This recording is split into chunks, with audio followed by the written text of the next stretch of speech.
Please begin.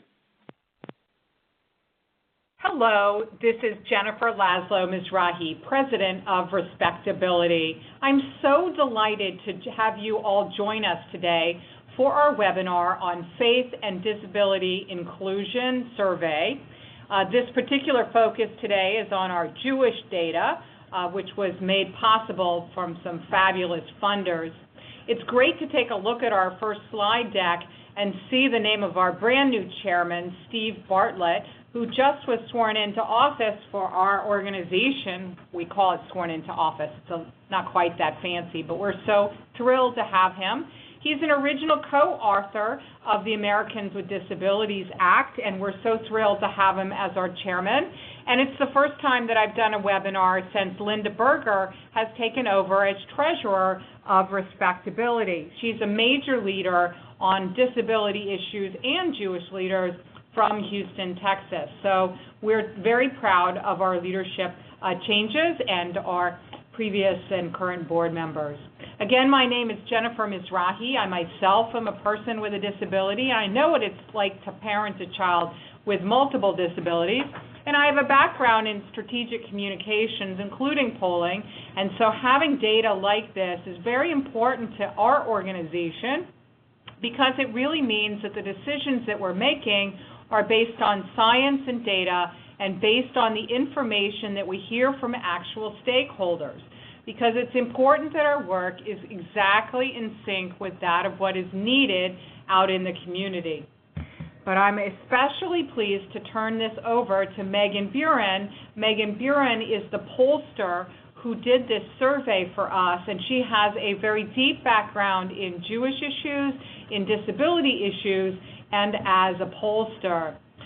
This is a large sample, but I will also say that I want to appreciate the Jewish Funders Network, the Orlo Fund, the Beverly Foundation for the funding that made this possible, along with all the Jewish federations that helped us in our data collection. Turning it over now to Meaghan Buren, who's going to talk about the data. But before she does, I want to make sure that everyone on the call understands a couple things. First of all, there's actually 170 slides in this slide deck. We're not going to go through 170 slides. They are there so that if you have questions, you can go through and see more information. And also, if there's a particular question, we'll be able to scroll to it. We're only going to go through about a fourth of the slides that are in this slide deck. So don't get scared. We're not going to keep you here all afternoon. We want to give you the very big highlights and the stuff that's going to be useful to you. So turning it over to Meaghan, thank you so much for joining us. Thank you, Jennifer, for that introduction, and to everyone that is joining. I will echo actually a couple of things that Jennifer said just to start. This is one of the only organizations that puts a value so highly on this type of research, and not in a self-serving way. As a researcher, I'll just say, also as a professional and someone that cares about this organization and these issues, that it is critical that work be done in this way in order to really get a sense of what the stakeholders think and feel, and especially on topics that we care so deeply about.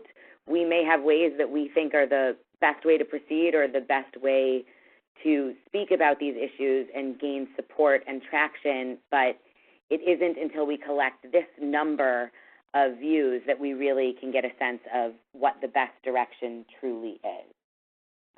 And I'll share that in this case, this really is a very large sample, in part because we are able to partner with media organizations in order to share this more widely, but 1,778 in the Jewish disability community, and that means people who either have a disability themselves, that's 556 Jews with a disability that's included in that number, and also people who have a family member or close friend, work in the disability community, volunteer in the disability community. That includes those stakeholders in that number, which is a large number, especially 556 Jews with disabilities themselves that self-identify. And then in addition to that, another 798 Jews with no disability connection that are included in the data that you are looking at. There are another roughly 1,000, 1,500 responses that we got that are not Jewish respondents. So this is filtered just to take a look at the Jewish community and disability inclusion. And Jennifer mentioned the funders who helped to make this important work possible.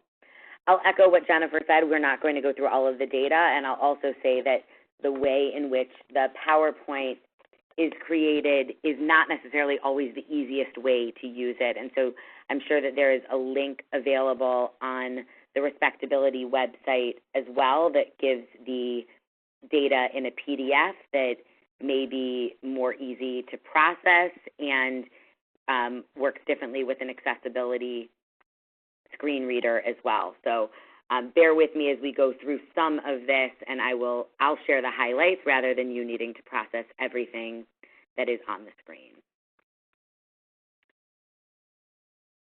When we look at the highlights, one of the things that sticks out when we asked people what type of disability they have, and we use the same type of breakdown of this information as other standardized polls, is that there is a very large number that notes 21% that have a mental health disability. And this is clearly a rising issue and one that is getting far more and needed attention in the community. So we wanted to note that in the survey as well, and I'm sure Jennifer will speak more about that.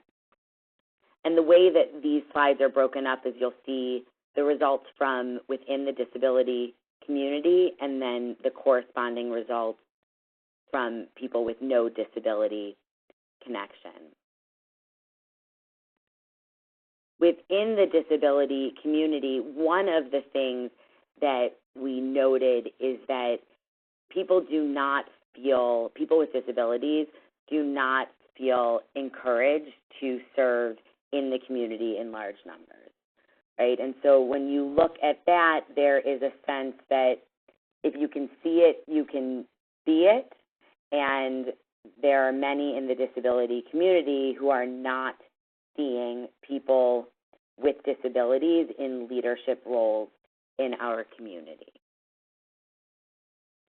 And you can see that true for people in the disability community and outside the community. And they don't know of anyone else. Not only are they not encouraged or feeling personally encouraged to serve, they don't know of clergy or staff with disabilities in their community. So you can see low numbers for within the disability community, and then also slightly higher when it comes to how people outside of the disability community feel, but they know even less people that actually have a job in the community that are a person with a disability. And those are very low when we look at that. So, right, less than 10%.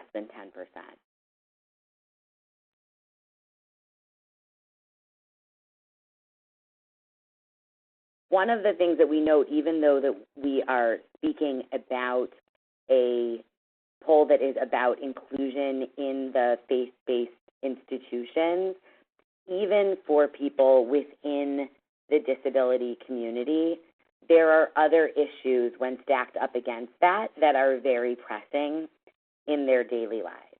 And we would not be being truthful if we didn't note that things like healthcare, Medicaid, SSDI, and jobs and education are very, very pressing concerns for people with disabilities, even though they also still place a value on being included in the disability community.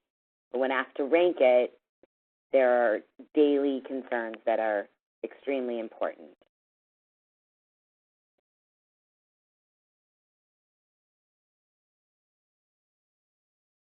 And the same holds true for people outside of the disability community. but they are concerned about this in terms of a standalone issue. They are concerned and extremely concerned about increasing inclusion of people with disabilities in the faith community. And you can see high numbers. Also, this is of people outside of the disability community with no connection. Still high numbers in terms of somewhat concerned, but you see the intensity level drop slightly. The extremely concerned is a little bit lower, but still this is overall an issue that people do care about, and we see that concern across the board. This is interesting. I know it is almost impossible to read what you see on the slide here, but it's intentional that these are all placed up against each other, because when we ask how important it is for Jewish people with disabilities to be able to attend and fully participate in each of the following, what's actually most important to note in this is that there's slight variation among any of them, right? So it's not like the community is saying, yes, it's important for us to be able to go to synagogue services, but it's less important to be involved in social activities, or it's less important to be in the Jewish day school. There is not a sense in the community that there's one area in which we should focus, or that there's one area that really stands out as the area in which people should or should not be working on inclusion. It is in all of the areas of Jewish life that people with disabilities want to be able to attend and fully participate just as anyone else would. And you can see also very slight variation when we look at it from the perspective of people without a disability connection.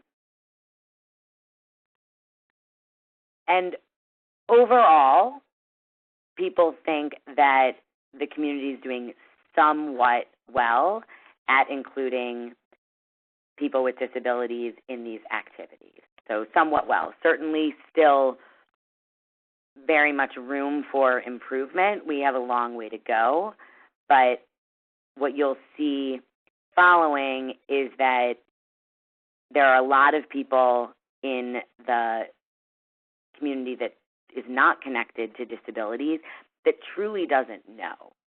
And this points to an area of opportunity for increased awareness, right? If we don't know whether or not there are people with disabilities included, and it's not our friend or our family member, then chances are that they're not seeing people with disabilities included in their Jewish community to the levels that we would like to see.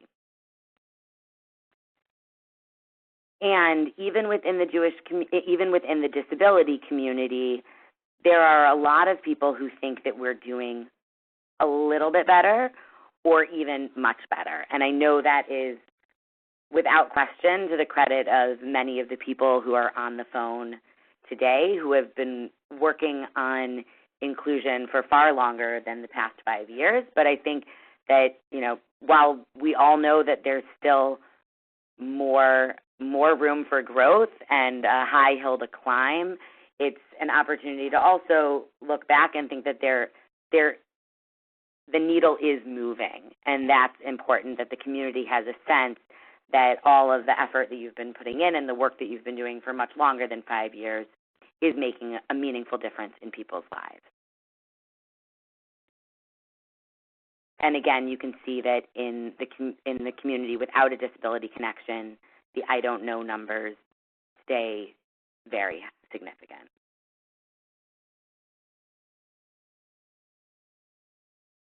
Of note is that people are looking to synagogues and Jewish federations overwhelmingly in terms of who they think is most responsible for this work. Those are the institutions that they look to in order to make a difference. And we asked to make sure that it was outside of an individual's family or friends, and the same for people without a disability connection, although social organizations ticks up and Jewish Federation ticks up as well.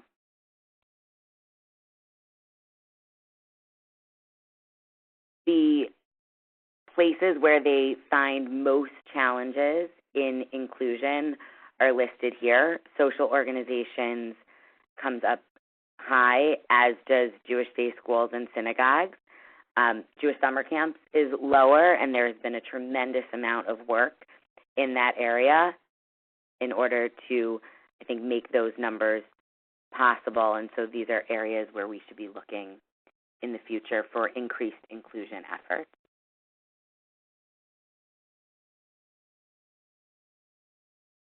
This is Jennifer. I want to jump in because what you're seeing on that slide before was that for people without disabilities who report they don't have any family members, they really report that there's a lack of inclusion or comfort about inclusion in these social organizations. So clearly there's a lot of room for disability etiquette and for helping people without disabilities feel more comfortable in interacting with people with visible disabilities, because this is really showing that they're not, because it's not only are the people with disabilities saying that the inclusion is problematic at social activities, so are people without disabilities. And this is an area, frankly, that Respectability has not spent much time thinking about. And so this is a red flag that says that there's an area of opportunity for people in the Jewish community to focus on this particular issue. So thank you for pointing that out. And when it comes to why they think that there is a barrier to being fully included, in the disability community, it echoes what Jennifer was just saying, that there is prejudice and unacknowledged stigma against people with disabilities. And this stretches far beyond just faith organizations and institutions, and also into the work, the important work that Respectability is doing in Hollywood and in workforce development around decreasing stigma and prejudice in other areas of life as well, because clearly, all of us spend some amount of time in our faith community, but we generally as a society spend a lot more time watching television. So it's important that there are other areas that are impacting this as well. It's not something that alone will be solved in the faith-based community. That said, there is also a sense that there is the will to do things differently, but there is a lack of expertise and know-how, and that it can be complicated and expensive. So the types of training and toolkits and information that's being put out in order to change this, I know personally being involved in a synagogue inclusion effort in New York that Respectability facilitated, you could see that given the right tools and given the right information, there are people with the right intention on the ground trying to do the right thing, and with those added resources, they are able to move the needle on inclusion. And you can see similar numbers, slightly different, but similar numbers when it comes to people without a disability connection.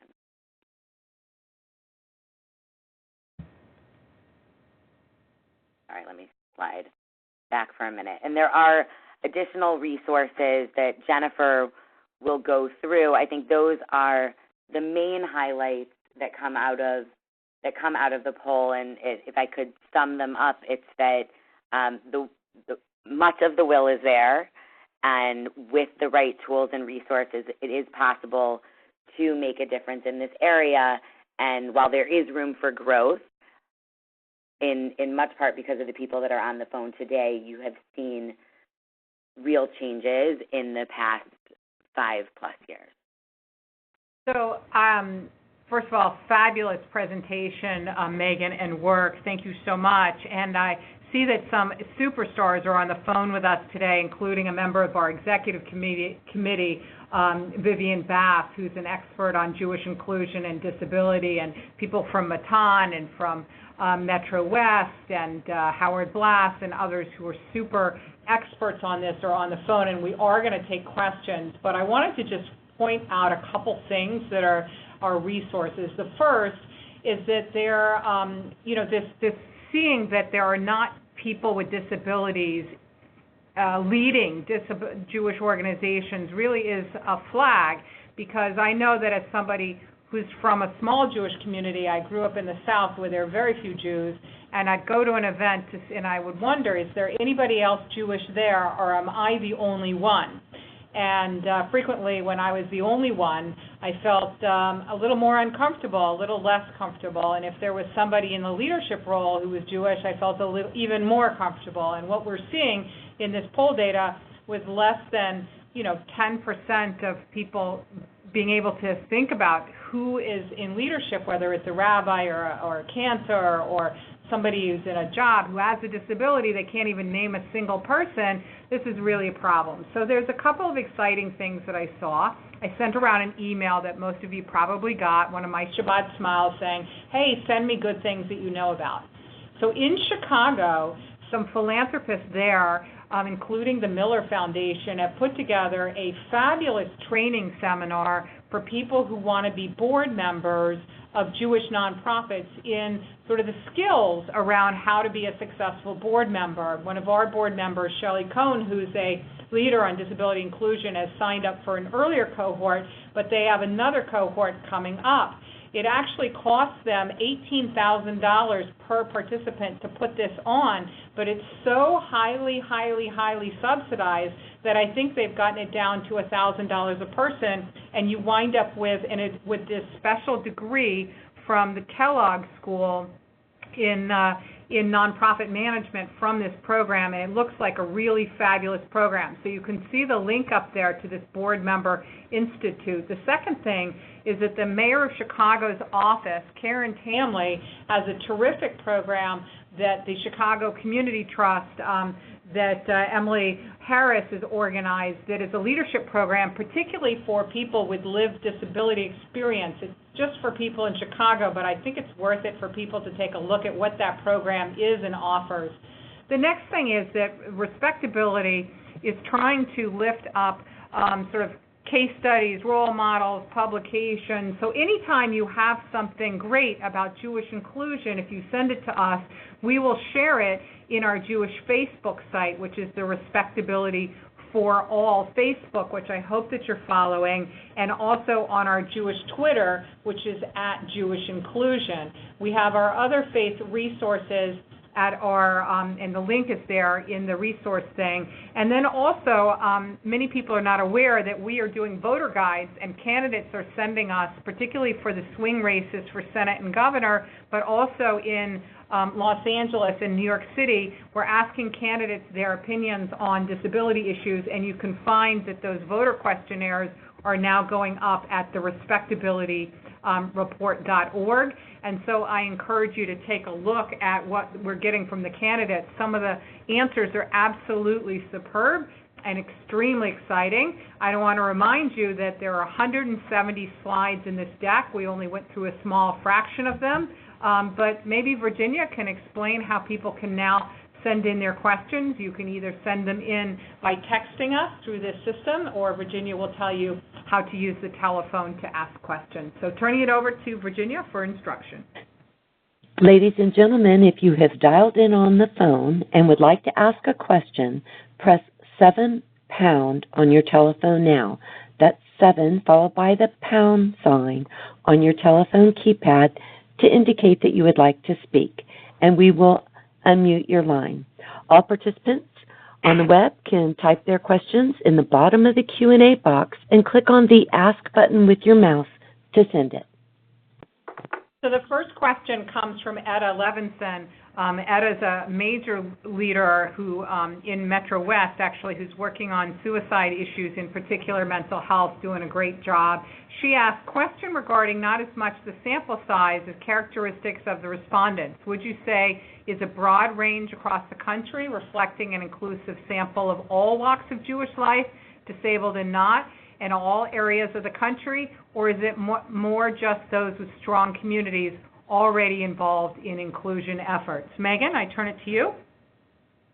Sure, and Ed, I can get back to you with some more detailed answers to this, but I would say it's a combination of both, in that we certainly used press in California and New York and their lists in order to recruit respondents.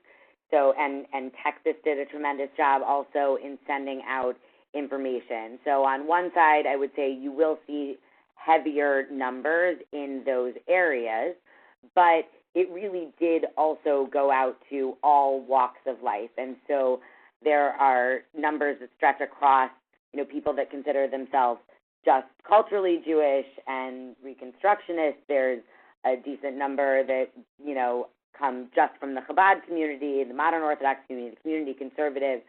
It stretches across all areas in that way and all across the country, although, like I said, there are more strong numbers in the areas where we specifically recruited. But I would say that it is representative of nationwide. The other thing, Etta, is that we did divide the data so that we could take a look at people with disabilities themselves, Jews with disabilities themselves.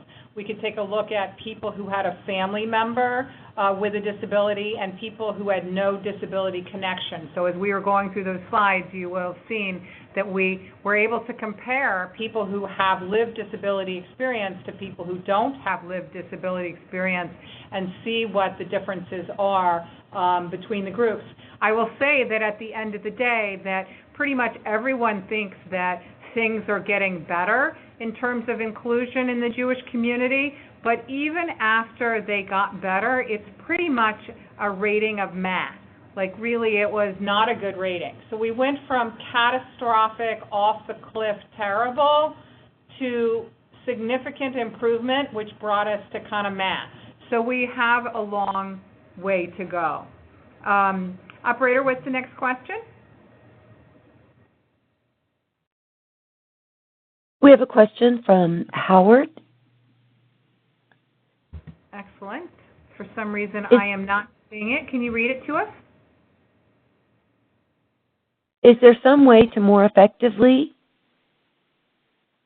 use the thousands of Jewish children who are attending camps where people with disabilities are being included back in their home communities and synagogues to help these institutions be more inclusive? So Howard Lass is one of the great leaders of inclusion in the Jewish community at Tikva, where he has been through the Ramah system, really including people with disabilities. I think they have a 40-year history of doing this. They were really the first on the scene. And they have really raised a generation of people through inclusive camps. It's exciting to see how those kids can make a difference. And I'm just going to give you an example. So recently, the Weinberg Foundation just gave a $12 million donation to the Foundation for Jewish Camps for there to be more inclusion at the Jewish camps. And what's interesting to see is that the president of the Foundation for Jewish Camps is also currently the president of the Los Angeles Jewish Federation, holding both important lay leader roles. And she has, I believe Julie Platt has something like 5 kids, and all 5 kids went through these Ramah inclusion programs, where it did have an impact on her kids, one of her kids being the Platt that we all love from Broadway because he was the star of Evan Hansen, which was a musical that talked about mental health. And we see in this survey that mental health is the #1 disability that people in the Jewish community are currently living with. And so I do think that there is a tissue of interconnectedness within the small Jewish community that we are. I mean, people forget that, there's 7 billion people on Earth, but only 14 million Jews and about 7 million or so in the States, and that, a lot of us know each other, and that, the Tikva kids that come out then grow up and become leaders of other organizations, and they can make a very big impact, whether it's on stage at Broadway or inside the Jewish community. So I think the answer to your question is yes, a decidedly big yes. But I don't think that we have intentionally as a community done nearly enough to take advantage of the alumni of these inclusion programs, both the kids with disabilities and the kids without disabilities who've had this experience, to help use them to push the barriers in these other places, like the, like this social issue that clearly is quite a question that we're seeing pop up in this data. And I'll also say that it was very clear that Jews with disabilities are far more concerned about access to quality health care and access to jobs than they are whether or not they can participate in their synagogue, simply because, if you look at Maslow's hierarchy, for example, it's this, the need is so great for these, the health care and the access to employment. So those issues are very high. And I think that the Jewish community, with our commitment to tzedakah, to tikkun olam, and to social justice, that we can use the camp experience of inclusion and of respect for the dignity of all people for our social justice work, in addition to also our work to make sure that synagogues and camps and JCCs and social things in the Jewish community are inclusive. So I'm not sure if that answered your question enough, but you can always type in more.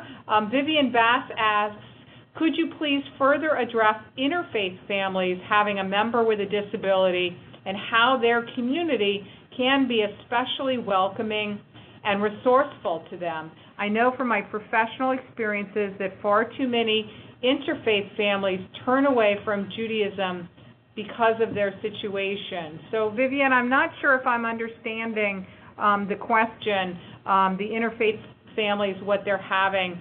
If the family member has a disability, maybe you can type more about what you think or dial in what it is about the Jewish with disability that's turning them away from the Judaism. Maybe what you mean is that because they have a family member with a disability and that family member is not welcome enough, that the whole family feels turned away. So I think that is a problem, though, whether it's an interfaith family or whether it's not an interfaith family. If any member of a family is not welcomed, respected, and included, it makes the entire family, I think, feel less included.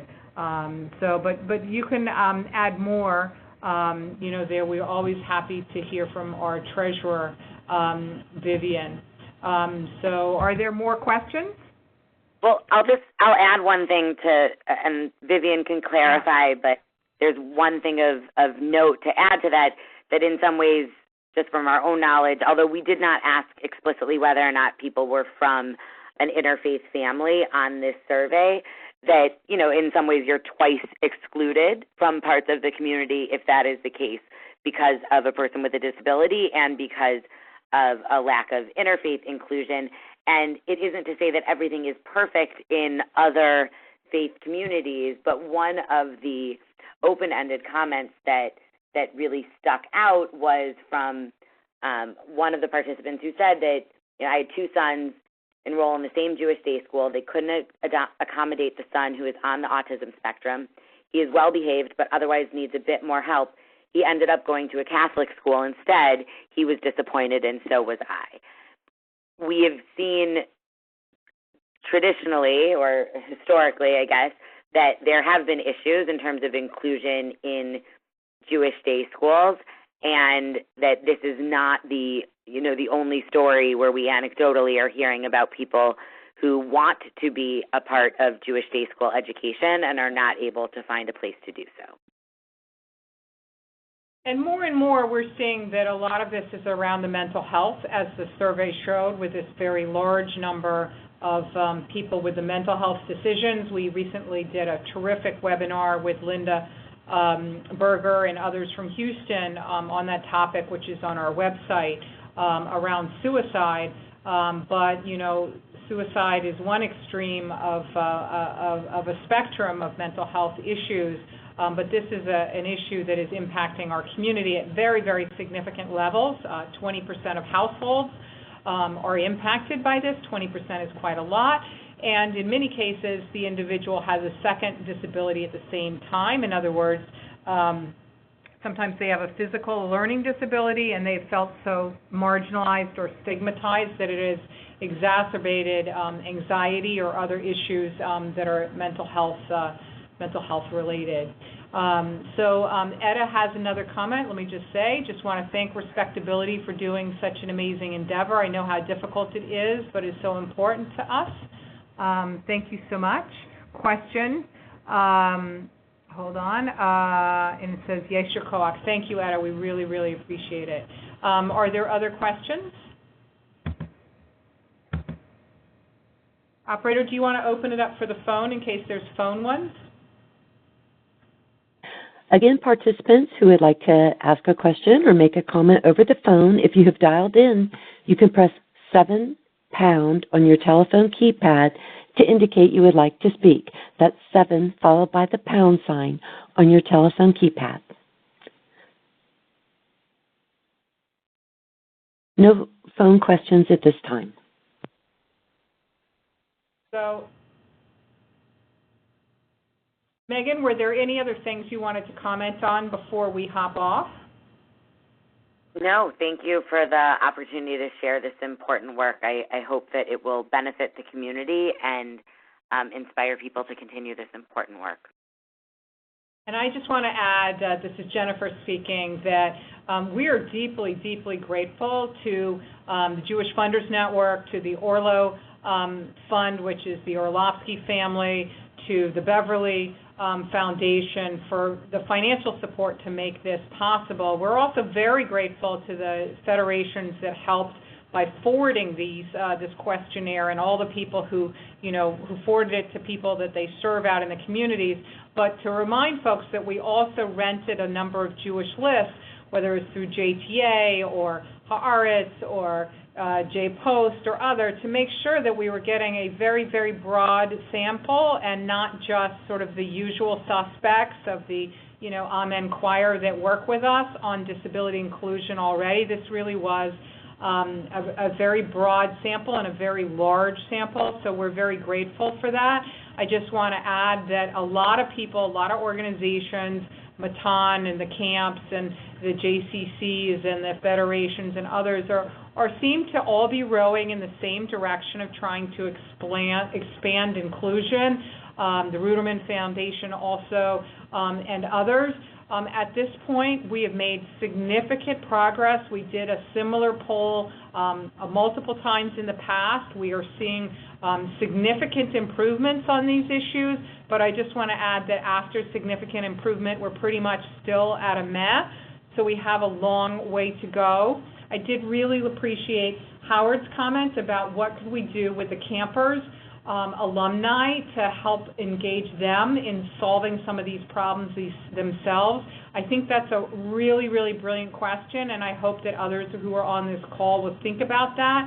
And I just want to say that you can always email me, and I just put my email back up on the board. It's jenniferm@respectability.org, jenniferm@respectability.org, when you have any questions. And I also just want to remind people on the call that when you see something great going on or you write a column, we're happy to share it in our Twitter and in our Jewish Facebook. Again, the Jewish Facebook is Respectability for All. I hope that you'll click like on it and that you'll follow it so you get that information, and that you'll follow on Twitter @Jewish Inclusion on Twitter, and that you'll send us stuff. For example, Matan has some webinars that they do, and we try and share those. If any other organizations have articles that they've published, great things that they're doing, webinars that are coming up, send them our way, because we at Respectability really want to be in the business of sharing best practices, things that are going on. Some of the writing that Etta has done on mental health, for example, up in Metro West.